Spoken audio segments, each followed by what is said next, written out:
नमस्कार। Unacademy IAS में आप सभी का स्वागत है। और आज डेली करंट अफेयर्स के इस सीरीज में हम एक बहुत ही इंपॉर्टेंट टॉपिक पर चर्चा करने वाले हैं और वो टॉपिक है शिमला समझौता यानी कि शिमला एग्रीमेंट, जो कि भारत और पाकिस्तान के बीच हुआ था।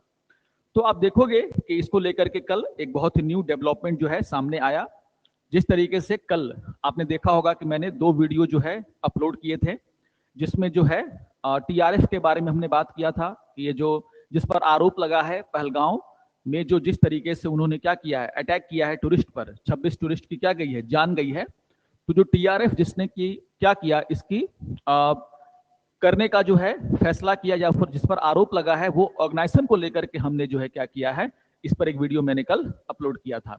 इसके अलावा जिस तरीके से भारत ने जो है 5 जो तुरंत स्टेप उठाए हैं पाकिस्तान के साथ, उसकी भी हमने कल चर्चा की थी। और मैंने जो है सिंधु नदी जो समझौता है, उसको भी मैंने यहाँ पर आपके साथ डिस्कस किया।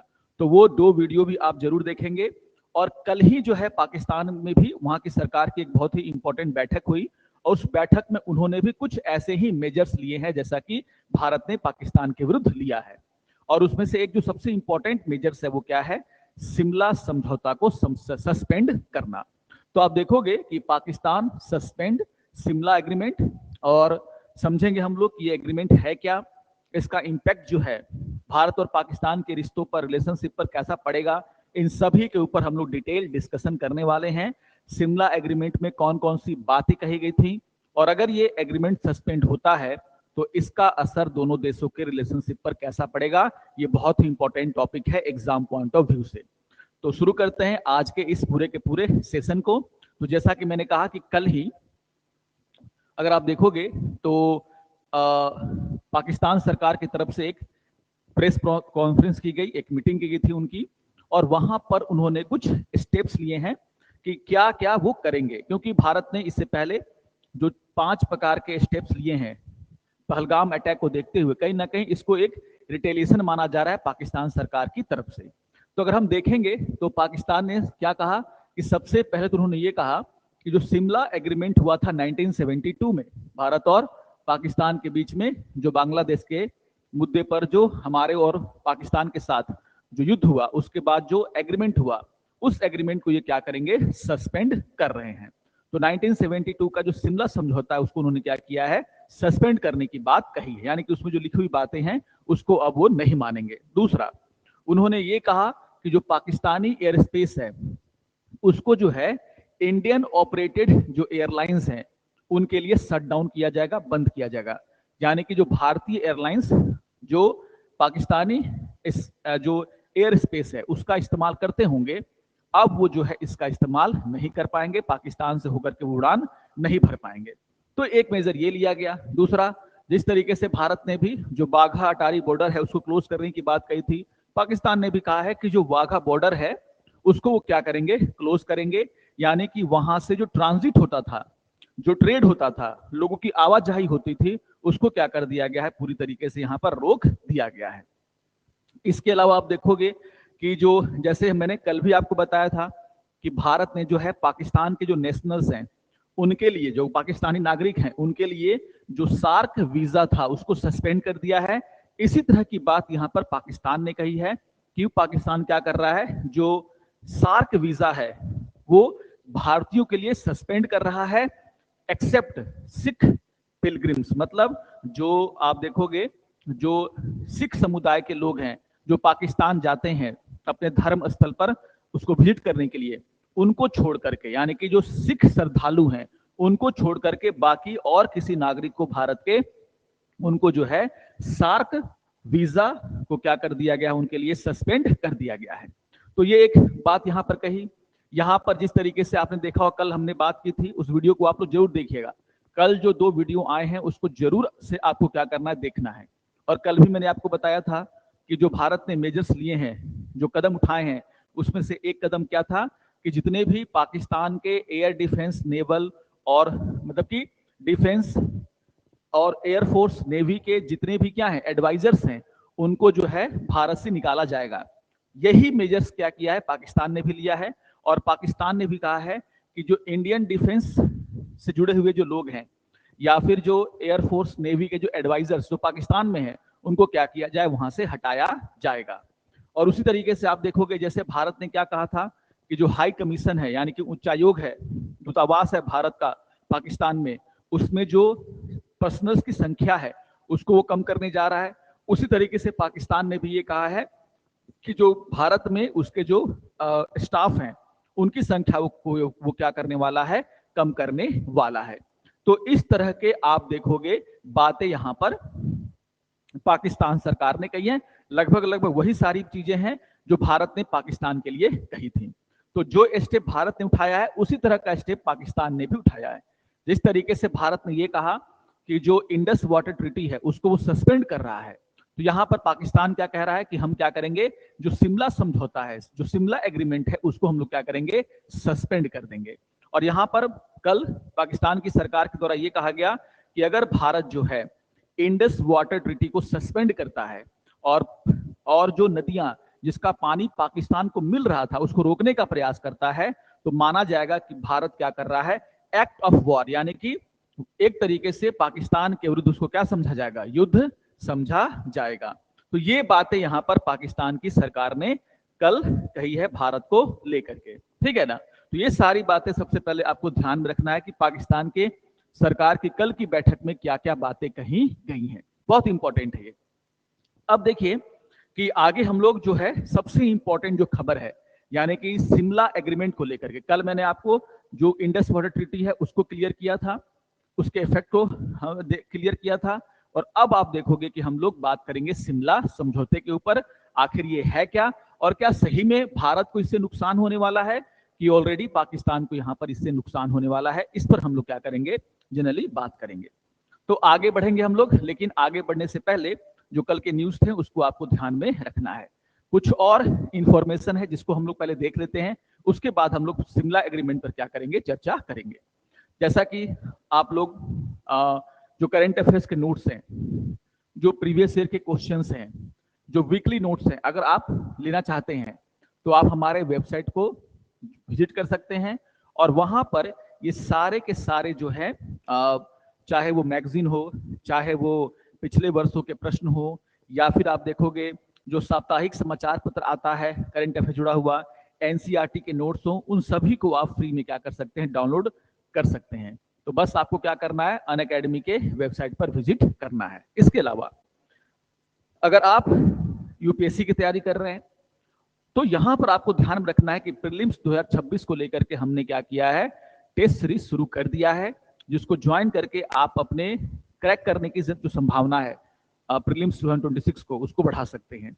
तो 20 अप्रैल से पूरा का पूरा सेशन टेस्ट जो है शुरू हो चुका है। इसके अलावा जो मेंस 2026 है उसको भी ध्यान में रख करके जो टेस्ट सीरीज है उसको हम लोग शुरू कर चुके हैं। तो ये इंफॉर्मेशन भी आपको क्या करना है, ध्यान में रखना है, ठीक है।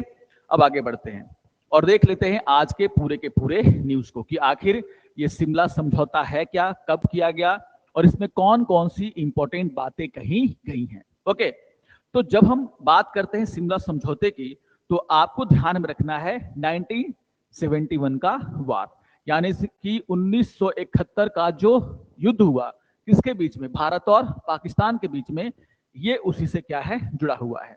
और आप सभी को पता है कि जब हमारा बंटवारा हुआ था देश का, यानी कि भारत और पाकिस्तान बनाए गए थे, तो जो बांग्लादेश, आज का जो बांग्लादेश है, वो 1947 में जो बंटवारा हुआ उसके बाद क्या कहलाता था, ईस्ट पाकिस्तान, है ना। आप ध्यान रखिएगा, ईस्ट पाकिस्तान, पूर्वी पाकिस्तान के नाम से उसको क्या करते थे हम लोग, जानते थे। तो वो पूर्वी पाकिस्तान का हिस्सा था। लेकिन आप देखोगे कि बंटवारे के बाद से 1947 के बाद जिस तरीके से पाकिस्तान का गठन हुआ, उसके बाद से ही जो पूर्वी पाकिस्तान यानी कि जो आज का बांग्लादेश है, वहां पर रहने वाले लोगों के मन में जो है कहीं ना कहीं एक तरीके से असंतोष की भावना जो है वो उसी समय से जो है धीरे धीरे जागृत होना शुरू हो चुकी थी। क्योंकि आप देखोगे कि कल्चर अलग है।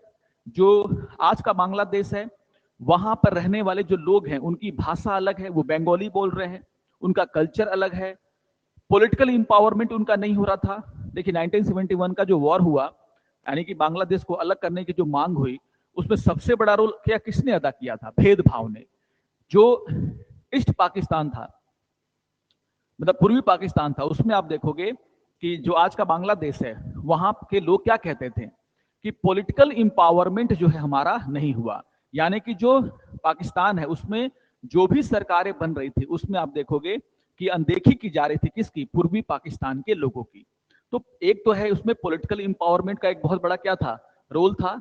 कहा जा रहा था कि राजनीतिक तौर पर जो है जो पूर्वी पाकिस्तान के लोग हैं उनको सशक्त नहीं किया गया, उनका एम्पावरमेंट नहीं किया गया। एक और इशू था डेवलपमेंट का इशू। कहा जा रहा था कि पाकिस्तान का जो मेन पाकिस्तान है उससे ये क्या है, बहुत ही दूर है।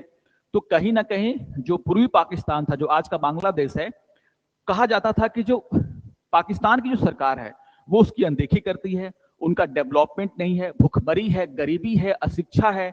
तो कहीं ना कहीं इन कारणों से आप देखोगे 1947 के बाद से ही, जब से पाकिस्तान का उदय हुआ है, तब से आप देखोगे कि पूर्वी पाकिस्तान के लोगों में असंतोष की भावना धीरे धीरे क्या हो रही थी, बढ़ रही थी। जो 71 में आप देखोगे कि उसने क्या किया, इतना बड़ा रूप ले लिया कि एक पूरा का पूरा जो है आंदोलन खड़ा हो गया पाकिस्तान के हुक्मरानों यानी कि सरकार के विरुद्ध। और उसका परिणाम क्या निकला, आप सभी जानते हैं कि एक नया देश यानी कि बांग्लादेश का उदय। तो सबसे पहले आपको ध्यान में रखना है कि जिस तरीके से जो पूर्वी पाकिस्तान था और जो पश्चिमी पाकिस्तान था उनके बीच में डिफरेंसेस थे, मैंने आपको बहुत सारे रीजन बताए हैं, उसको आपको ध्यान में रखना है।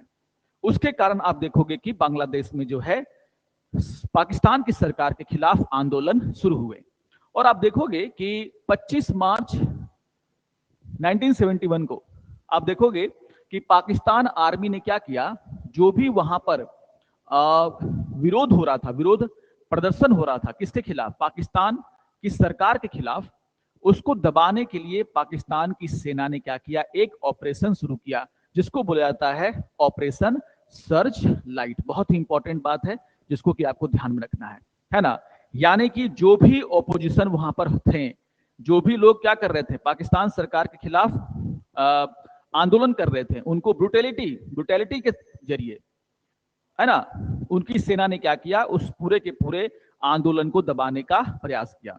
तो क्या बूढ़े, क्या बच्चे, क्या महिलाएं, सभी के साथ बर्बरता की गई। काफी हजारों लोगों को वहां पर क्या किया गया, मारा गया। जो भी ऐसे लीडर जो पाकिस्तान सरकार के खिलाफ बोलते थे उनको पाकिस्तानी सेना इस ऑपरेशन में क्या कर देती थी, गोली मार देती थी, पकड़ लेती थी। तो कहीं ना कहीं आप देखोगे कि बांग्लादेश की तरफ से लाखों की संख्या में लोग अपना जान बचाने के लिए क्या कर रहे थे, भारत की सीमा में प्रवेश कर रहे थे। तो इसको हम लोग बोलते हैं रिफ्यूजी प्रॉब्लम। तो जो पाकिस्तान की सेना ने वहां पर हड़कंप मचाया, जिस तरीके से क्या किया, मानवाधिकारों का उल्लंघन किया, लोगों की हत्याएं की, उसके कारण आप देखोगे लाखों की संख्या में जो है आप देखोगे कि जो लोग थे, जो बांग्लादेशी, उन्होंने अपनी जान बचाने के लिए भारत में शरण लेना शुरू किया। और लाखों की संख्या में वेस्ट बंगाल और असम में आप देखोगे, त्रिपुरा, पूरा का पूरा त्रिपुरा है, असम है, वेस्ट बंगाल है, वहां पर लाखों की संख्या में लोग जो है सीमा पार करके अपनी जान बचाने के लिए आना उन्होंने शुरू कर दिया। अब ये भारत पर एक तरीके से दबाव था और उस समय इंदिरा गांधी की सरकार थी और उन्होंने जो है आप देखोगे कि फैसला किया कि जो भी वहां पर आप देखोगे वहां पर जो रेजिस्टेंस फोर्सेस थी उनको हम लोग मुक्ति वाहिनी, उनका नाम क्या था, मुक्ति वाहिनी सेना। अब उनको भारत ने क्या किया, ट्रेंड करना शुरू किया, हथियार सप्लाई किए ताकि वो पाकिस्तानी सेना के साथ क्या कर सके, अपनी लड़ाई लड़ सके, क्योंकि आर पार की अब लड़ाई शुरू हो चुकी थी, है ना। मुक्ति वाहिनी जो थी वो सीधे सीधे डिक्लेयर कर चुकी थी कि उनका आखिरी लक्ष्य क्या है, ईस्ट पाकिस्तान को, पूर्वी पाकिस्तान को आजाद करा करके बांग्लादेश में तब्दील कर देना। तो आप देखोगे कि मुक्ति वाहिनी जो थी उसको भारत ने क्या किया, सपोर्ट करना शुरू किया, क्योंकि लाखों की संख्या में रिफ्यूजी जो है भारत में आने शुरू हो गए थे। हमने उनको ट्रेनिंग दी, हमने उनको हथियार दिया। इससे पाकिस्तान क्या हो गया, और चिढ़ गया और चिढ़ा। और कहीं ना कहीं आप देखोगे आगे चल करके जो पाकिस्तान था उसने क्या किया, भारत के जो एयर बेसिस हैं वहां पर उन्होंने क्या किया, हमला किया। और जिसने ये ट्रिगर पॉइंट था जिसने भारत को उकसाया और भारत ने फुल स्केल वॉर की घोषणा कर दी, किसके साथ, पाकिस्तान के साथ। तो याद रखिएगा कि 3 दिसंबर को ऑफिशियली जो है आप देखोगे भारत और पाकिस्तान के बीच में 1971 का क्या होता है, वॉर शुरू होता है। क्योंकि आप देखोगे कि जो एयर स्ट्राइक किया गया था, भारत का जो 8 इंडियन एयरफील्ड देखोगे, एयरफोर्स के जो स्टेशन थे वहां पर पाकिस्तान के एयरफोर्स के द्वारा जो हमला किया गया, इसको इंदिरा गांधी ने डिक्लेयर किया एक्ट ऑफ वॉर। और उसके बाद फुल स्केल वॉर, भारत की सेना जो है पूरी तरीके से जो है सीमा पार कर गई है ना। अपना जो पूरा एलओसी है, राजस्थान है, वहां से हमने क्या किया, अंदर जाना शुरू कर दिया। और यहां पर आप देखोगे भारत की सेना की पूरी तैयारी थी। एक तरफ तो हम मुक्ति वाहिनी के साथ मिलकर के लड़ रहे थे, वहां पर हमने पाकिस्तान को घेरा, और दूसरी तरफ हमारी सेना जो है और नेवी जो है इंडियन ओशियन में, तीनों जगहों से हमने पाकिस्तान पर क्या बना दिया, पूरी तरीके से दबाव बना दिया। तो हमने जो है आप देखोगे 1970 वॉर में डिसाइसिव जो है एक तरीके से विन जो है किस पर हासिल की, पाकिस्तान पर हासिल की। तो ये जो बैकग्राउंड है उसको समझना बहुत जरूरी है कि आखिर क्यों जो है 1971 का वॉर हुआ। अब अगर हम देखें जो वॉर का आउटकम क्या था, है कि नहीं, वॉर का आउटकम क्या था कि कुछ ही दिनों में आप देखोगे कि भारत की सेना जो है, भारत की सेना ने पूरा का पूरा इंडियन ओशियन को ब्लॉक किया। 90,000 से ज्यादा जो पाकिस्तानी सैनिक थे वो बांग्लादेश में क्या हो गए, एक तरीके से उनको कोई सप्लाई, सारी सप्लाई लाइन भारत ने क्या कर दी, तोड़ दी। क्योंकि वहां पर जो सेना पाकिस्तान की लड़ रही थी, उनको सामान पहुंचाने का एक ही रास्ता था, हिंद महासागर से होते हुए। और भारत ने पूरा का पूरा जो हिंद महासागर का एरिया है अपनी नेवी के जरिए क्या किया, चौक कर दिया, ब्लॉक कर दिया। यानी कि ना तो उनको, उनके सैनिकों को ना तो खाना पहुंच रहा है, ना हथियार पहुंच रहे हैं। पाकिस्तान को समझ में आ गया कि उसके 90,000 सैनिक पूरी तरीके से घिर चुके हैं चारों तरफ से, उनके बचने का कोई रास्ता नहीं है। दूसरी तरफ आप देखोगे कि पाकिस्तान के साथ जो हमारी बॉर्डर लगती है जम्मू कश्मीर में, है ना, पंजाब में, राजस्थान में, वहां पर इतना दबाव हमने बना दिया कि लगभग 13,000 है ना जो वर्ग किलोमीटर है की जो जमीन है वो हम क्या कर चुके थे, पाकिस्तान की हथियार चुके थे। और जब पाकिस्तान को लग गया कि अब हम भारत की सेना से जीत नहीं सकते, तो उन्होंने क्या कर दिया, अपना सरेंडर घोषित कर दिया। और फाइनली आप देखोगे कि 16 दिसंबर को जो है पूरा का पूरा जो इंडियन आर्मी ने जो है ढाका को घेर लिया, ठीक है ना। और जब पाकिस्तान को लगा कि वो जीत नहीं सकता है, तो उन्होंने क्या कर दिया, उनकी पाकिस्तान आर्मी ने accepted the ultimatum to surrender, यानी कि अपना सरेंडर जो है उन्होंने कर दिया। यानी कि डिसाइसिव विन जो है यहां पर भारत की हुई। तो ये था पूरा का पूरा कहानी किसका, 1971 के वॉर का। अब वॉर जब हुआ उसके बाद जो भी वहां पर डेवलपमेंट हुए थे, 90,000 से ज्यादा सैनिक पाकिस्तान के हमारे कब्जे में थे। पाकिस्तान का जो मेन लैंड है उसका कुछ जमीन हमारे कब्जे में है। पूरी तरीके से बायलैटरल रिलेशन जो है वो टूट चुके हैं। तो कहीं ना कहीं वॉर के बाद बांग्लादेश का जन्म भी हुआ है, उसको भी रिकॉग्नाइज कराना है। ये जो भी डेवलपमेंट हुआ था उसके दौरान आप देखोगे भारत और पाकिस्तान के बीच में बातचीत शुरू होती है कि इस तरीके से चलेगा नहीं, नॉर्मलसी तो हमें लानी होगी। और आप देखोगे कि 1 साल के नेगोशिएशन के बाद आप देखोगे 2 जुलाई 1972 को जो है, उस समय जो भारत की प्राइम मिनिस्टर थी सभी को पता है, स्वर्गीय इंदिरा गांधी, और जो पाकिस्तान के प्रेसिडेंट थे भुट्टो, है ना, उनके बीच में क्या हुआ, शिमला एग्रीमेंट हुआ। भारत के शिमला में क्या हुआ, एग्रीमेंट हुआ, जिसके लिए हम लोग किसको क्या कहते हैं, शिमला एग्रीमेंट, ठीक है ना, ये चीजें। अब हमें यही समझना है कि आखिर ये जो शिमला एग्रीमेंट था वो उस समय इसलिए किया गया था ताकि वॉर के बाद भारत और पाकिस्तान के बीच में जो नॉर्मल सिचुएशन है उसको क्रिएट किया जा सके, एक ऐसा एटमॉस्फेयर क्रिएट किया जा सके जिसमें कि आगे चल करके हम अपने जो भी बायलैटरल इश्यूज हैं उसको क्या कर सके, दूर कर सके। तो एक माहौल बनाने के लिए, है ना, नॉर्मल रिलेशन को क्या करने के लिए, क्रिएट करने के लिए, एटमॉस्फेयर क्रिएट करने के लिए क्या किया गया था, शिमला समझौता। तो यहां पर अगर शिमला समझौता को सस्पेंड करता है पाकिस्तान, तो एक्चुअली में शिमला समझौते से तो पाकिस्तान को ही फायदा हुआ था। हम देखेंगे अभी कि पाकिस्तान को किस तरीके से फायदा हुआ, क्योंकि यहां पर भारत जीत चुका था ये वॉर।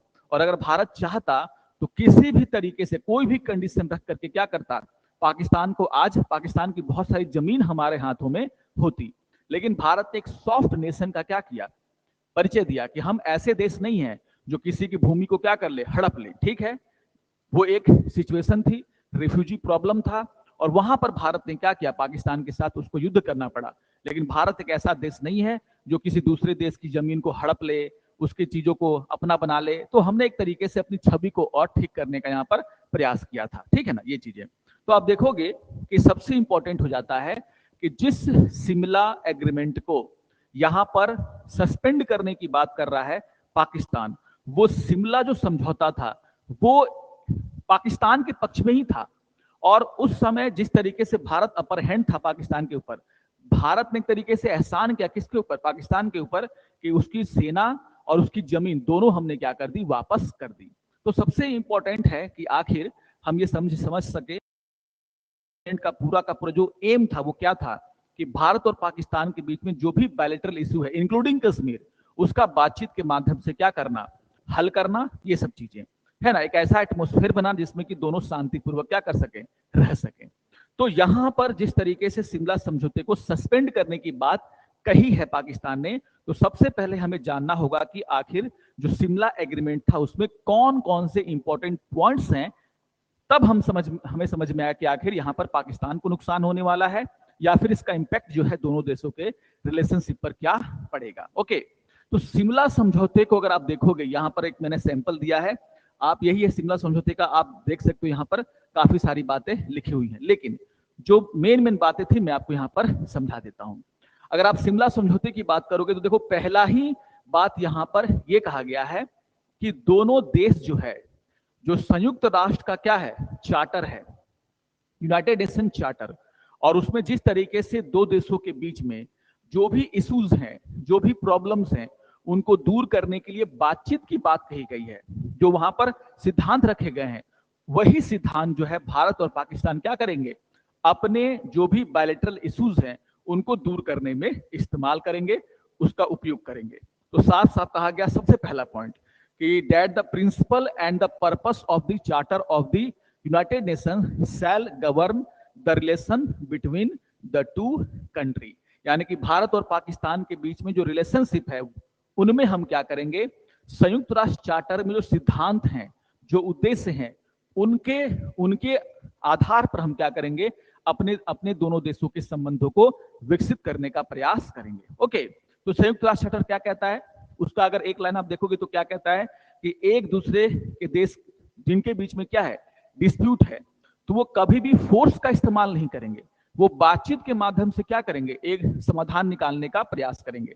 अगर दो देशों के बीच में क्या है, डिस्प्यूट है, तो कोई तीसरा देश उनके बीच में क्या करेगा, इंटरफेयर तब तक नहीं करेगा जब तक कि दोनों देश इसके लिए राजी ना हो जाए। संयुक्त राष्ट्र चार्टर ये कहता है कि जो दो देश जिनके बीच में डिस्प्यूट है, वो दोनों देश एक दूसरे की जो नेशनल इंटीग्रिटी है, एकता और अखंडता है, यूनिटी और इंटीग्रिटी दोनों का क्या करेंगे, सम्मान करेंगे। तो इस तरह की बातें आप देखोगे संयुक्त राष्ट्र चार्टर कहता है, और इसी को माना गया भारत और पाकिस्तान के बीच में रिलेशनशिप का आधार। तो ये बात सबसे पहले आपको ध्यान में रखनी है, जो पहला पॉइंट वहां पर लिखा गया, अगर आप पढ़ोगे भी तो यहीं पर वो सारा पॉइंट सबसे पहले तो लिखा गया है। ठीक है, ये चीजें आगे अगर हम बढ़ते हैं तो क्या क्या बातें कही गई थी, क्योंकि युद्ध के बाद 1 साल के नेगोशिएशन के बाद और बहुत ही लंबा नेगोशिएशन के बाद आप देखोगे ये एग्रीमेंट हुआ था। और आप देखोगे पहली बात यहां पर क्या कही गई थी, पीसफुल सेटलमेंट ऑफ डिस्प्यूट। बहुत ही इंपॉर्टेंट है ये जो शिमला एग्रीमेंट है, उसकी जो पहली बात क्या कही गई थी, पीसफुल सेटलमेंट ऑफ डिस्प्यूट। जो मैंने अभी कहा आपको कि यूनाइटेड नेशन का चार्टर भी यही बात कहता है कि अगर डिस्प्यूट है तो उसको बातचीत के माध्यम से पीसफुली आप क्या करेंगे, दूर करने का काम करेंगे, सॉल्व करने का काम करेंगे, ना कि आप फोर्स का क्या करेंगे, इस्तेमाल। और यहां पर भी ये कहा गया कि बोथ नेशन क्या करेंगे, जो भी उनके बीच में क्या है, डिस्प्यूट है, इंक्लूडिंग जम्मू एंड कश्मीर, याद रखिएगा जो कश्मीर का जो इशू है ना, इंक्लूडिंग जो भी डिस्प्यूट है, चाहे वो ट्रेड का हो, चाहे वो किसी भी चीज का हो, इंक्लूडिंग कश्मीर, वो क्या करेंगे, बायलेटरली, है ना, विदाउट थर्ड पार्टी इंटरवेंशन, यानी कि दो देशों का मामला है, जम्मू कश्मीर भी दोनों देशों का मामला है, डिस्प्यूट है, और दोनों देश मिल करके क्या करेंगे, इस मामले को सॉल्व करेंगे। बहुत इंपॉर्टेंट है, third, without third party intervention, यानी कि कोई भी तीसरा पक्ष, वो देश हो सकता है, वो यूनाइटेड नेशन जैसे ऑर्गेनाइजेशन हो सकते हैं, किसी भी तीसरे पक्ष का जो इंटरवेंशन है यहां पर नहीं होगा, है ना। तो विदाउट थर्ड पार्टी इंटरवेंशन, यानी कि यूएस हो, चाइना हो, चाहे यूनाइटेड नेशन हो, चाहे और कोई संस्था हो, या फिर और कोई देश है, वो भारत और पाकिस्तान के बीच में जो भी डिस्प्यूट है उनमें जो है मध्यस्थता नहीं करेगा। दोनों देश आपस में बैठ करके बातचीत के माध्यम से इन डिस्प्यूट्स को क्या करेंगे, सॉल्व करेंगे। इसको माना गया भारत की जीत, क्योंकि आप देखोगे 1947 के बाद से ही पाकिस्तान लगातार जम्मू कश्मीर के इश्यूज को, और आज भी वो क्या करता है, इंटरनेशनल ऑर्गेनाइजेशन के पटल पर उठाता रहता है। जब भी उसको मौका मिलता है वो कश्मीर का राग अलापता है, और भारत बार बार कहता है कि ये सीधे सीधे आप क्या कर रहे हैं, शिमला एग्रीमेंट का उल्लंघन कर रहे हैं, क्योंकि आपने वहां पर लिख करके दिया है, साइन किया है कि दोनों देशों के बीच में जो भी डिस्प्यूट है इंक्लूडिंग कश्मीर, वो दोनों देशों का मामला है, कोई और देश या फिर ऑर्गेनाइजेशन इसमें मध्यस्थता नहीं कर सकता। तो ये बहुत ही इंपॉर्टेंट यहाँ पर बात है। तो यहाँ पर जो मेजर शिफ्ट हुआ वो क्या हुआ कि भारत ने पाकिस्तान से लिखवा लिया, मनवा लिया कि कोई भी इंटरनेशनल मेडिएशन जो है हमारे मुद्दों के बीच में नहीं होगी। ये बहुत बड़ी जो है यहाँ पर आप देखोगे बात है। तो पहला हो गया क्या, विवादों का शांतिपूर्ण समाधान। ओके, दूसरी अगर बात हम लोग देखते हैं तो क्या है, respect of sovereignty. Respect of sovereignty मतलब दोनों देश क्या करेंगे, एक दूसरे की संप्रभुता का क्या करेंगे, सम्मान करेंगे। तो दूसरा जो महत्वपूर्ण बात यहां पर क्या था, रिस्पेक्ट ऑफ सोवर्निटी। तो बोला गया कि दोनों कंट्री जो हैं, दोनों कंट्री एक दूसरे देश का जो टेरिटोरियल इंटीग्रिटी है, टेरिटोरियल इंटीग्रिटी का मतलब क्या होता है कि भाई कि जो भी वहां पर क्या है अखंडता जिसको हम लोग बोलते हैं, उसका क्या करेंगे, सम्मान करेंगे। ये नहीं कि भारत में कहीं कोई अगर नॉर्थ ईस्ट में या फिर कहीं पर कुछ चल रहा है तो पाकिस्तान क्या करेगा, उसको बढ़ावा देगा। पाकिस्तान के अंदर कोई वहां पर आंदोलन चल रहे हैं तो बाकी भारत क्या करेगा, उसको बढ़ावा देगा। तो यहाँ पर आपको कोई भी इंटरफेयर नहीं करना है, एक दूसरे की संप्रभुता का सम्मान करना है। तो संप्रभुता मतलब क्या होती है, जो हम लोग बोलते हैं सोवर्निटी, मतलब अपने हितों को ध्यान में रखते हुए क्या करना, अपने देश के फायदे के लिए फैसला करना, किसी के दबाव में आकर के नहीं। तो क्या होगा, respect for sovereignty of each other, ठीक है ना। क्या कहा गया कि territorial integrity, political independence and non interference of internal affairs. दोनों देश क्या करेंगे, जो इंटरनल मैटर्स होंगे, जो आंतरिक मुद्दे होंगे एक दूसरे के देशों के, उसमें कोई भी इंटरफेयर नहीं करेंगे। कोई भी पॉलिटिकल मुद्दा होगा, है ना, दोनों देशों के बीच में, कोई भी देश क्या करेगा, उसमें इंटरफेयर नहीं करेगा। दूसरी बात यहां पर साफ साफ आपको ध्यान में रखना है। तीसरा बात, अब देखिए बांग्लादेश तो बन चुका था, पाकिस्तान तो बहुत मुश्किल से उसको उसने रिकॉग्नाइज किया, लेकिन यहां पर जो है कहा गया था रिकॉग्निशन ऑफ बांग्लादेश, यानी कि जो पाकिस्तान है वो धीरे धीरे क्या करेगा, बांग्लादेश को रिकॉग्नाइज करेगा, डिप्लोमेटिक रिलेशनशिप क्या करेगा, बनाएगा। यानी कि राजनयिक तरीके से, है ना, डिप्लोमेटिकली जो है धीरे धीरे पाकिस्तान क्या करेगा, बांग्लादेश को एक आजाद मुल्क, एक आजाद देश के रूप में रिकॉग्नाइज करेगा। इस तरह की बातें भी इसमें कही गई थी, रिकॉग्निशन ऑफ बांग्लादेश। तो ये क्या हो गया आपका थर्ड पॉइंट। फोर्थ जो इंपॉर्टेंट पॉइंट है वो भी आप लोग ध्यान में रखना है, redrawing of the cease fire line. याद रखिएगा मैंने क्या कहा कि जब वॉर हुआ था 1971 का, सबसे पहले आपको मैं यही बता देता हूं कि जब वॉर हुआ 1971 का, तो आप देखोगे कि लगभग 13,000 स्क्वायर किलोमीटर, याद रखिएगा बहुत इंपॉर्टेंट डेटा है ये, है ना, 13,000, इकाई दहाई सैकड़ा हजार 10,000, 13,000 स्क्वायर, 13,000 किलोमीटर स्क्वायर वर्ग क्षेत्रफल भारत ने क्या किया था, पाकिस्तान का अपने कब्जे में ले लिया था। ये छोटा मोटा एरिया नहीं है। एक तरफ आप 90,000 सैनिकों को पकड़ के रखे हुए हैं और दूसरी तरफ आपका पाकिस्तान का मेन लैंड का जो आप देखोगे कि 13,000 स्क्वायर किलोमीटर भारतीय सेना के कब्जे में था। भारत चाहता तो क्या करता, इस पूरे के पूरे जमीन को अपने पास रख सकता था, लेकिन क्या हुआ, एग्रीमेंट हुआ कि जिस समय जब लड़ाई शुरू हुई थी और जिस समय दोनों देशों की सेनाएं जहां पर खड़ी थी, दोनों देशों की सेनाएं फिर से वहां पर लौट जाएंगे। इसका मतलब था कि जो भारत की सेना अंदर घुस गई थी पाकिस्तान के अंदर, और 13,000 स्क्वायर किलोमीटर का एरिया जो हमने क्या कर लिया था, एक्वायर कर लिया था, भारत की सेना उससे पीछे हट गई। और वहां पर आप देखोगे जो लड़ाई के समय, शुरू होने के समय जो लाइन था, जिसको हम लोग बोलते हैं ना लाइन ऑफ कंट्रोल, वहां पर फिर से जो है आप देखोगे भारत की सेना और पाकिस्तान की सेना करके खड़ी हो गई। यानी कि हमारा लॉस हुआ, अगर देखा जाए तो लॉस तो नहीं कह सकते क्योंकि युद्ध है, उसमें हमने क्या किया, इंटर कर लिया, लेकिन स्ट्रेटेजिक पॉइंट ऑफ व्यू से अगर हम देखें तो अगर भारत उस भूमि को नहीं देता तो पाकिस्तान क्या कर लेता, 2-3 साल और वो राग लापता है कि नहीं, एक और डिस्प्यूटेड एरिया जन्म ले लेता। लेकिन ठीक है, हमने पाकिस्तान को परेशान तो नहीं किया। हमने बोला कि ठीक है, वॉर हुआ, हमारी सेना अंदर घुस गई आपकी औकात दिखाने के लिए कि आप हमसे लड़कर जीत नहीं सकते, लेकिन ठीक है, हम आपको जो जीता हुआ जमीन है वो क्या कर देते हैं, दे देते हैं, दोबारा से जो है आप ऐसी हरकत नहीं करेंगे। तो आप कहीं ना कहीं आप देखोगे कि बोथ साइड ने क्या किया, जो 17 दिसंबर 1971 है ना, मतलब जो लाइन ऑफ कंट्रोल था उस पर आकर के फिर से दोनों देशों की सेनाएं खड़ी हो गई। मतलब कहने का मतलब है कि हमने 13,000 स्क्वायर किलोमीटर की जमीन क्या कर दी, पाकिस्तान को वापस कर दी।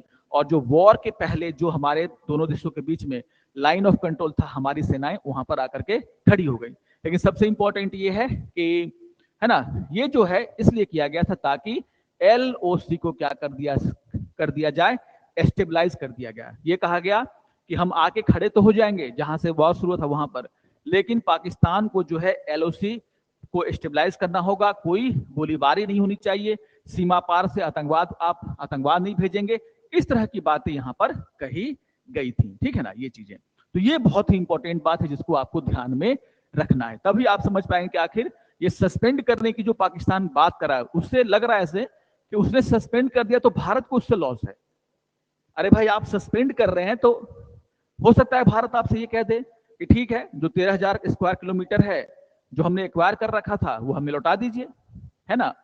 तो ये सस्पेंड करने से भारत को कोई लॉस नहीं है, पाकिस्तान बस ये सब उसको लग रहा है कि किसी को हिस्ट्री पता ही नहीं है। ठीक है ना, ये चीजें, खैर ये बातें हम लोग आगे देखेंगे।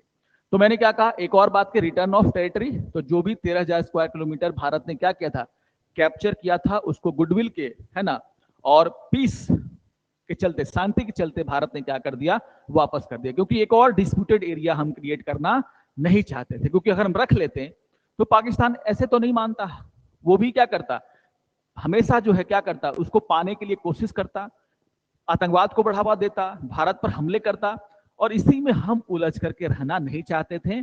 हम एक डेवलपिंग कंट्री, हमारा जो ध्यान है हमारे देश के विकास पर होगा, ना कि हम एक और डिस्प्यूट खड़ा करके क्या कर दें, अपने लिए सिरदर्द ले लें। तो कहीं ना कहीं सीमा पर शांति बनी रहे, दोनों देश विकास करें, इसके लिए भारत ने क्या किया कि गुडविल में उसको वो जमीन दे दी। ठीक है ना, क्षेत्र की वापसी, हाँ याद रखिएगा। लेकिन भारत ने क्षेत्र की वापसी तो की, लेकिन दो ऐसे स्ट्रेटेजिक लोकेशन हैं जिसको भारत ने पाकिस्तान को वापस नहीं किया, बहुत इंपॉर्टेंट है। भारत ने क्या किया, आप देखोगे जो चोरबत घाटी है ना, जो चोरबत घाटी है कश्मीर में, उसमें आप देखोगे कि दो एरिया है, एक है तुर्तुक और एक क्या है, चालुंका, है ना। इन क्षेत्रों को भारत ने क्या किया, पाकिस्तान को वापस नहीं किया है। ये एग्जाम पॉइंट ऑफ व्यू से क्या है, आपको ध्यान में रखना है।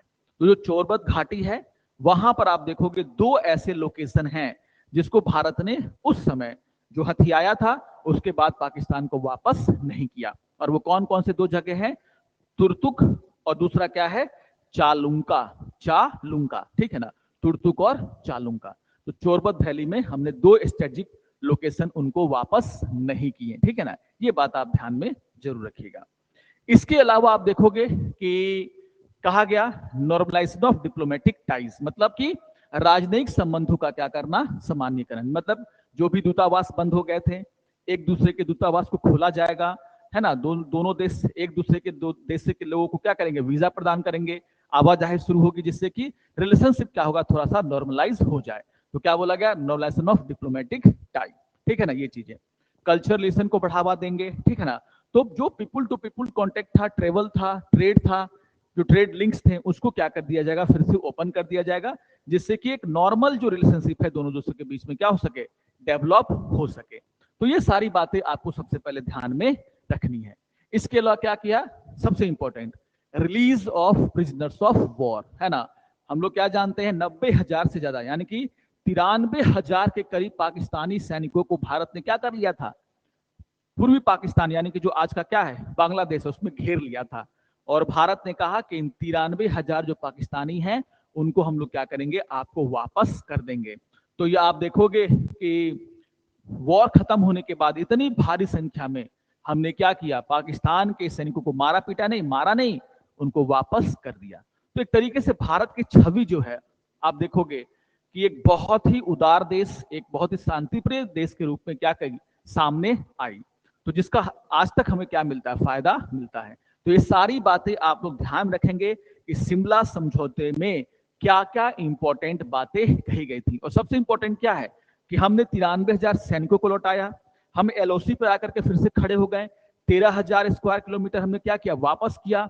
और हम ही बोल रहे हैं कि ठीक है, नॉर्मल कंडीशन बनाना चाहते हैं, तुम्हारी इंटीग्रिटी का हम क्या करेंगे, सम्मान करेंगे, ठीक है ना। तुम भी हमारे इंटीग्रिटी का क्या करना, सोवरेनिटी का, इंटीग्रिटी का क्या करना, सम्मान करना।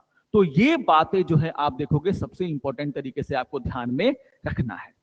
अब यहां पर आप देखोगे कि सस्पेंशन जो हुआ है शिमला समझौते का, उसका असर क्या हो सकता है, सबसे बड़ा असर क्या हो सकता है।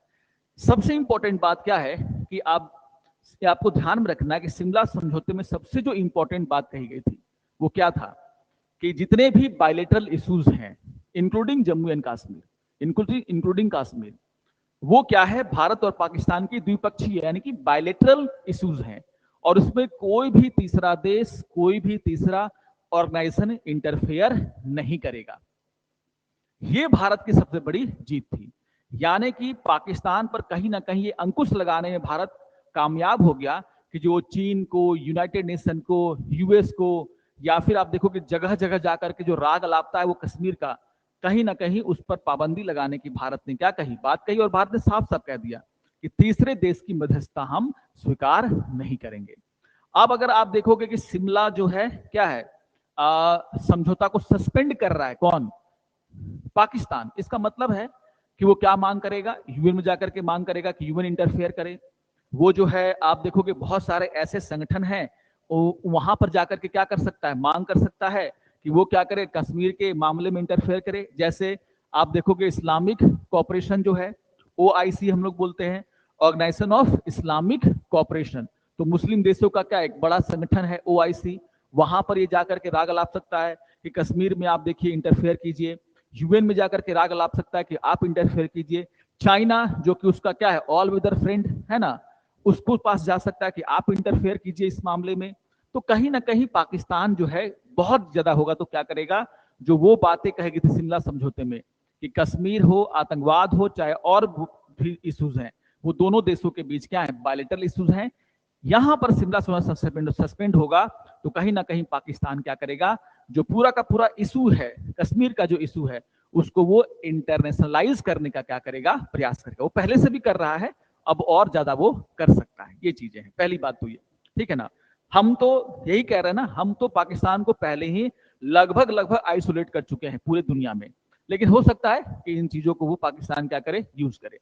इसके अलावा आप देखोगे शिमला समझौते में क्या कही गई थी कि जो एलओसी है, लाइन ऑफ कंट्रोल है, उसको क्या किया जाएगा, उसको स्टेबलाइज किया जाएगा। मतलब वहां पर जो फायरिंग वगैरह होती रहती है, क्रॉस बॉर्डर करते, एक दूसरे की सेनाएं क्या करते हैं, एक दूसरे के देश में घुस जाती हैं। जिस तरीके से पाकिस्तान टेररिज्म को क्या करता है, बढ़ावा देता है, ये काम पाकिस्तान नहीं करेगा। हालांकि वो बाज तो नहीं आया, लेकिन एक एग्रीमेंट में ये कहा तो गया था ना, भारत बार बार कहता है कि आप क्या करते हैं, शिमला समझौते का आप उल्लंघन कर रहे हैं। अब अगर ये सस्पेंड होता है तो आप देखोगे कि जो सीमा है वहां पर डिसस्टेबिलिटी बढ़ सकती है। जो हम लोग बोलते हैं ना क्रॉस, जो सीज फायर का उल्लंघन जो होता है वो बढ़ सकता है। आप देखोगे वहां पर जो क्रॉस बॉर्डर सीलिंग है वो बढ़ सकती है ना, जो इन्फिल्ट्रेशन है वो बढ़ सकता है, अशांति बढ़ सकती है क्या, भारत और पाकिस्तान की सीमा पर, है ना, एलओसी पर, याद रखिएगा। तो यहां पर आप देखोगे कि जो शत्रुता है वो जो है भारत और पाकिस्तान के बीच में बढ़ सकती है, अगर शिमला समझौते जैसा कोई भी एग्रीमेंट नहीं रहता है दोनों देशों के बीच। तो यहां पर आप देखोगे कि कहीं ना कहीं इसका इंपैक्ट आपको समझने की क्या है, आवश्यकता है। भारत क्या कर सकता है, ठीक है, वैसे भी शिमला समझौते में जो दो सबसे जो बड़े, पाकिस्तान को हमने दिया है, अगर ठीक है, अगर वो एलओसी को डिस्टेबलाइज करता है तो फिर भारत सरकार के पास बहुत सारे क्या है, ऑप्शंस हैं, सेना के पास ऑप्शन है। अभी जो भारत सरकार का रिस्पॉन्स है इस पर आएगा तो हम लोग उस पर भी क्या करेंगे, बातचीत करेंगे, ठीक है, ये चीजें। तो सबसे पहले सबसे important exam point of view से 1971 का वॉर मैंने आपको बता दिया डिटेल में। शिमला समझौते की जो महत्वपूर्ण बातें हैं वो मैंने आपको समझा दी। अगर शिमला समझौता सस्पेंड होता है तो उसका इंपैक्ट क्या पड़ेगा, ये मैंने आपको बता दिया है। तो एग्जाम पॉइंट ऑफ व्यू से ये सारे कंसेप्ट आपके पास होने चाहिए, आपको पता होना चाहिए कि इसका इंपैक्ट क्या हो सकता है। ओके, तो आशा करता हूं कि आपको ये पूरा का पूरा सेशन समझ में आया होगा। तो कल और आज 2 दिनों में जो पहलगाम अटैक है उसको लेकर के जो भी वीडियोस हमने क्या किए हैं, अपलोड किए हैं, सभी एक दूसरे से क्या कनेक्टेड हैं और आपको तीनों को क्या करना होगा, देखना चाहिए। तो मिलते हैं नेक्स्ट सेशन में। सेशन अगर अच्छा लगे तो जरूर आप क्या करेंगे, इसको लाइक करेंगे, अपने कमेंट जरूर देंगे। तो मिलते हैं नेक्स्ट सेशन में इंपॉर्टेंट टॉपिक के साथ। तब तक के लिए नमस्कार और धन्यवाद।